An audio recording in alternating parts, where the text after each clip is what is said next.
హే everyone, ముందుగా అందరికీ ఉగాది శుభాకాంక్షలు. ఉగాది అంటే మనకు గుర్తొచ్చేది ఉగాది పచ్చడండి. దానికోసం ముందుగా మనం ఒక మామిడి పిందెని తీసుకొని తురిమేసుకుందాం. ఇది మా ఇంట్లో మేము చేసే చాలా స్పెషల్ అయిన ఉగాది పచ్చడండి.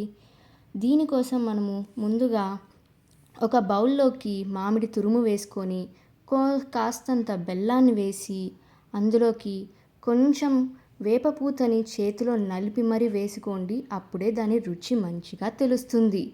ఇందులోనే కాస్తంతైన కారం, అలాగే కొంచెం ఉప్పు మరియు కాస్తంత చింత పులుసండోయ్. ఇది వేస్తే ఆ రుచే వేరు. కానీ వీటన్నిటితో సంబంధం లేని ఒక ఇంగ్రీడియంట్ ఏదో వేస్తున్నాను అనుకుంటున్నారా? జీరా పొడండి. అది ఈ ఇంగ్రీడియంట్కే ఒక స్పెషల్ టేస్ట్ అనేది ఇచ్చేస్తుంది. ఇప్పుడు దీన్ని మనం స్పూన్తో కాకుండా చేతిలో వేసుకొని మంచిగా ఒకసారి రుచి చూస్తే అబ్బా, దాని రుచే వేరనుకోండి. ఒక్కసారి ట్రై చేశారండోయ్. ఎలా ఉందో కామెంట్ చేసేయండి. మరిన్ని రెసిపీస్ కోసం సబ్స్క్రైబ్ టు మై ఛానల్.